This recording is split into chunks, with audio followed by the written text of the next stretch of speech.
UP के CM योगी के डर से दिल्ली में रहकर धर्मांतरण की चलती फिरती फैक्ट्री चलाने वाले इन दो जिहादी आतंकवादियों को देखिए। नीचे से 6 इंच छोटा पजामा और ऊपर गोल टोपी पहने ये दोनों खूंखार आतंकी हैं, जिन्होंने करीब 1000 हिंदुओं का धर्म बदलकर मुस्लिम बना दिया है। इससे हत्या से भी बड़ा गुनाह कहा जाएगा। जिन 1000 लोगों को इन आतंकियों ने मुस्लिम बनाया है वो हज़ारों हिंदुओं के दुश्मन होंगे और कितनों की हत्या करेंगे, कहां कहां बम विस्फोट करेंगे, कितनों का धर्म बदलेंगे, कोई गिनती नहीं होगी। ये धर्मांतरण जिहाद है। इनका लफ्ज़ जिहाद हो, ज़मीन जिहाद हो, हर जिहाद का एक ही मकसद है और वो है मुस्लिम जनसंख्या बढ़ाओ और भारत पर कब्जा कर लो। इन खुखार दरिंदों ने उनको ज़्यादातर निशाना बनाया है जो बोल नहीं सकते, सुन नहीं सकते, यहाँ तक कि देख भी नहीं सकते। बर्बर सोच वाले इन इस्लामिक आतंकियों ने नोएडा के एक मूक बधिर स्कूल को निशाना बनाया है, जहां 18 बच्चों का धर्मांतरण करा दिया गया है और स्कूल का मालिक बेखबर है। जब जांच उसके सामने आएगी तो उसके पैरों तले ज़मीन खिसक जाएगी, या हो सकता है कि उसमें इसकी मिली भगत हो। तो बच्चे बहुत आते हैं पढ़ने। ये हमारे यहाँ ऐसे मतलब हम लोग के नॉलेज में अभी तक ऐसा कोई बच्चा नहीं आता जो इस तरह से कहीं कुछ इन्वॉल्वमेंट या कुछ इस तरह का गलत उसका रहे, क्योंकि जैसे अगर कोई इनकेस कोई ऐसा नहीं कर सकता, क्योंकि यहाँ तो टीचर पढ़ाते हैं उनको और वो अपना एजुकेशन करके, तो मुझे नहीं लगता कि इस तरह का कुछ इस तरह के बच्चे यहाँ से और या कहीं से हो मतलब जुड़ के या कुछ ऐसा यहाँ ट्रेनिंग लेते हैं और चले जाते हैं, फिर वो अपनी लाइफ में फिर वैसे कैसे। कितने बच्चे थे, कितने बच्चे पढ़ते हैं? 500 से ऊपर। कहाँ से आप? सभी जगहों से, पूरे अक्रॉस द कंट्री। पुलिस देखिए, जिस तरीके से लखनऊ एटीएस ने कुछ लोगों को शक की बुनियाद पर गिरफ्तार किया है और उन पर यह इल्ज़ाम लगाया जा रहा है कि वो लोगों का जबरन धर्म परिवर्तन कराते हैं, तो जाहिर है कि इससे पहले भी इस तरीके की कई अरेस्टिंग हो चुकी हैं जिसमें मुसलमानों को कसूरवार ठहराया गया, उन पर यह इल्ज़ाम लगाया गया कि वो जबरन लोगों का धर्म परिवर्तन कराते हैं। पहली बात तो यह है कि मज़हब इस्लाम में क़तई तौर पर इस बात की ममानियत है कि किसी को भी जबरन मज़हब इस्लाम में दाखिल कराया जाए। लिहाजा इस तरीके की बातें करके कहीं ना कहीं एक मुसलमानों के ख़िलाफ़ एक माहौल बनाने की कोशिश की जा रही है, जिसको कहीं ना कहीं इलेक्शन में जिससे फ़ायदा हासिल किया जा सके। जो लोग पकड़े गए हैं उन पर आप उनका इन्वेस्टिगेशन करें और इंशाअल्लाह जिस तरीके से पहले लोग बाइज़्ज़त बरी हुए हैं, हमें उम्मीद है कि इस बार भी जिन लोगों पर ये कसूर आयद किया जा रहा है वो लोग भी बाइज़्ज़त बरी होंगे। लेकिन सवाल इस बात का है कि वक्तन फ़वक्तन इस तरीके की गिरफ्तारियाँ जो शक की बुनियाद पर की जाती हैं उसमें कहीं ना कहीं किसी न किसी की पुष्टपनाही होती है। इस तरीके की गिरफ्तारियाँ संविधान के दायरे में होनी चाहिए। किसी को भी किसी का भी मजहब जबरन परिवर्तन कराने का अधिकार नहीं है, और अगर कोई कराता है तो संवैधानिक तरीके से जो भी कार्रवाई हो वो करे, किसी को उस पर कोई एतराज़ नहीं होगा। धर्मांतरण कराने वाले इन दोनों आतंकियों में पहला नाम मोहम्मद उमर गौतम का है, जो वीडियो में ज़्यादा उम्र का दिखाई देता है। वही उमर है। यह 20 साल पहले हिंदू था। इसका नाम राजेश गौतम था, लेकिन इसने एक मुस्लिम लड़की से चुपके से शादी कर ली और मुसलमान बन गया। इतना ही नहीं, गांव जाकर इसने हिंदू परिवार में दूसरी शादी रचा ली और पत्नी और 2 बेटों को दिल्ली लाकर मुसलमान बना दिया। आप सोच सकते हैं कि इस देश के जयचंदों के बारे में कैसे वे अपनी करतूतों को अंजाम दे रहे हैं, कैसे 2 किलो चावल पर अपना धर्म बदल लेते हैं। दूसरा नाम है मुफ्ती काजी जहांगीर का। दिल्ली का जामिया इलाका धर्मांतरण की फैक्ट्री यानी अड्डा था, जिसे एटीएस ने सील कर दिया है। आपको हैरानी होगी कि जामिया इलाके में इन्होंने 2 साल में ही बड़ी बड़ी मस्जिदें खड़ी कर ली हैं। ज़मीन जिहाद के तहत बहुत बड़ा इलाका कब्जा कर लिया है। आखिर इतने पैसे कहाँ से आए और कौन है इनके पीछे? पंचर पुत्रों को कौन सहयोग कर रहा है? फिलहाल एटीएस ने इनका जिहादी अड्डा सील कर दिया है। इन दोनों आतंकियों पर पाकिस्तानी खुफिया एजेंसी ISI के साथ गठजोड़ की संभावना है, जहां से योगी के खिलाफ साजिश के तहत उत्तर प्रदेश के अलग अलग शहरों में धर्मांतरण जिहाद की फैक्ट्री चलाते थे और इन्हें विदेशी फंडिंग मिलती थी।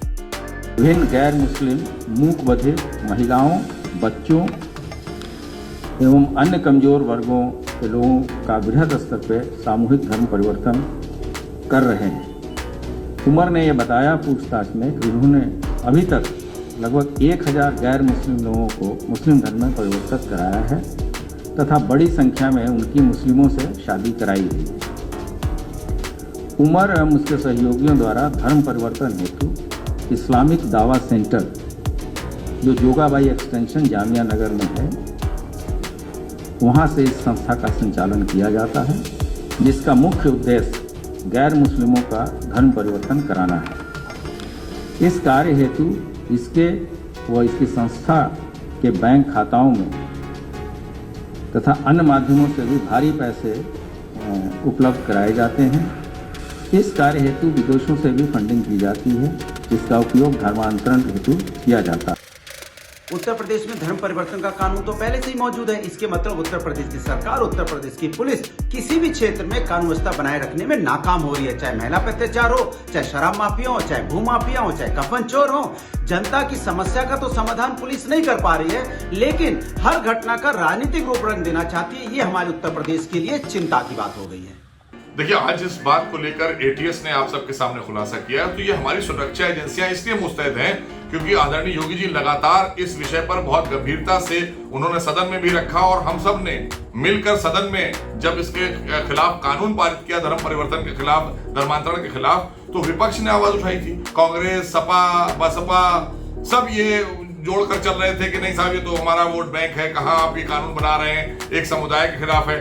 लेकिन यही चीजें जो हो रही थी, इसकी चूंकि आदत पड़ी हुई थी इन्हीं लोगों की सरकारों में कि जबरन किसी को या पैसा देकर, प्रलोभन देकर उसका धर्म परिवर्तन कराना, कोई गरीब है तो उसको पैसा देकर कराना, या कोई अगर महिला है उसको ब्रेन वॉश करके धर्म परिवर्तन कराना, नहीं करने पर जबरन कराना, ये सारी चीजें थी ना।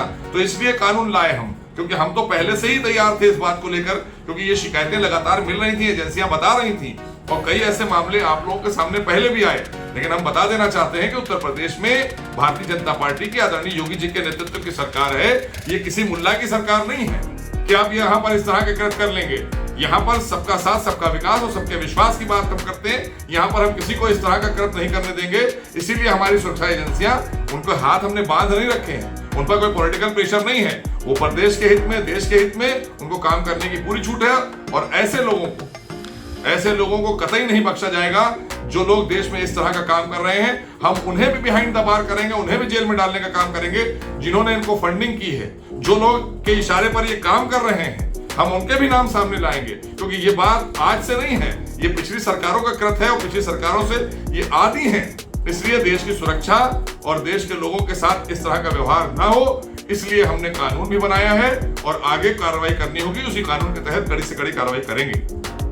उत्तर प्रदेश की एटीएस ने 2 लोगों की गिरफ्तारी करके संगठित रूप से बाकायदा ऑफिस सेटअप के साथ धर्मांतरण कराने वाले एक गिरोह का पर्दाफाश किया है। करीब 1000 लोगों का धर्मांतरण इस गिरोह ने कराया है। इस गिरोह के निशाने पर महिलाएं और कमजोर आयु वर्ग के लोग थे, विकलांग भी इनके निशाने पर थे।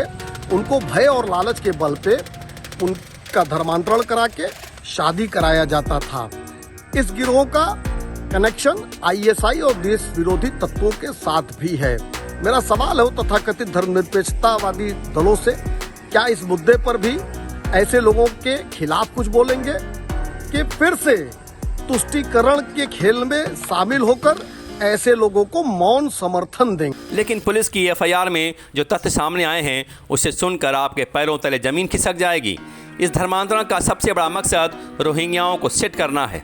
धर्मांतरित महिलाओं को रोहिंग्या पुरुष से और धर्मांतरित पुरुषों को रोहिंग्या महिला से निकाह करना इनका उद्देश्य है, ताकि भारत में उनका रहना वैध हो जाए और एनआरसी का रोहिंग्याओं पर कोई असर न पड़े। इन्हें भारत में मुस्लिम जनसंख्या बढ़ाना है और भारत को इस्लामिक राष्ट्र बनाना है। आप सोच सकते हैं, आप अपनी रोजी रोटी के लिए संघर्ष कर रहे हैं और मुस्लिम जनसंख्या बढ़ाकर आप पर और भारत पर कब्जा करना चाहते हैं। पुलिस के मुताबिक इस मामले में आरोपी पहले तो लोगों का धर्मांतरण करवाते थे, फिर उनकी शादी करवाते थे, उसके बाद उन्हें धर्मांतरण का, शादी का दस्तावेज देकर उसे वैध बनाते थे। इस काम में उमर का साथ मुफ्ती जहांगीर भी देता था और दिल्ली स्थित जामिया नगर के ऑफिस में रहकर यह सारा खेल होता था। हिंदुओं को प्रलोभन और पैसे देकर धर्मांतरित किया गया। एडीजे ने कहा कि इन्हें विदेशों से फंडिंग मिलती थी, देश के सौहार्द को बिगाड़ने का काम किया जा रहा था। दरअसल इस पूरे मामले का खुलासा तब हुआ जब गाजियाबाद के डासला मंदिर में यति नरसिम्हानंद को मारने पहुंचे 2 आतंकियों को गिरफ्तार किया गया। दोनों ने ही इन आतंकियों की जानकारी दी है। नरसिम्हानंद को मारने पहुंचे इन दोनों आतंकियों में, जिसमें एक हिंदू विपुल विजयवर्गीय जो सफ़ेद शर्ट में है और दूसरा छोटा आकाशी, दोनों ने भी कई हिंदुओं को मुस्लिम बनाया है। इन्हीं के खुलासे से उमर और जहांगीर पकड़े गए हैं। देवादिदेव भगवान महादेव शिव और जगत जननी माँ जगदम्बा के चरणों में नमन करते हुए शिव शक्ति धाम डासना से मैं नरसिंहानंद सरस्वती आज काशी में हूँ। महादेव की नगरी है काशी।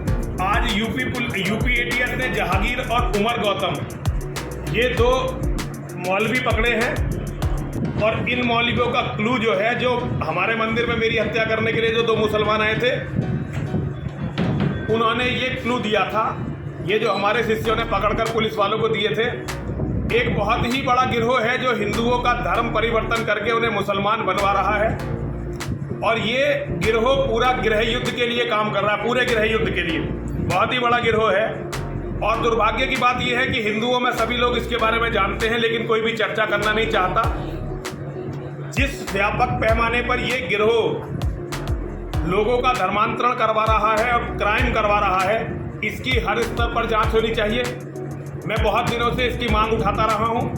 मैं आज एटीएस का धन्यवाद देता हूं कि एटीएस इस केस को लगातार खोल रही है और लगातार प्याज की तरह ये इस षड्यंत्र की परतें उखाड़ रही है। मेरा बहुत बहुत धन्यवाद है। लेकिन ये सारी वो बातें हैं जो मैं लगातार लोगों को बताता रहा हूँ। इसी तरह से ये लोग आएंगे, मेरी हत्या करेंगे, वो एक अलग बात है। लेकिन फिर भी आज मैं एटीएस को धन्यवाद देता हूँ और हिंदुओं से ये कहना चाहता हूँ कि अपने विरुद्ध होने वाले इन षड्यंत्रों को हिंदू समझे।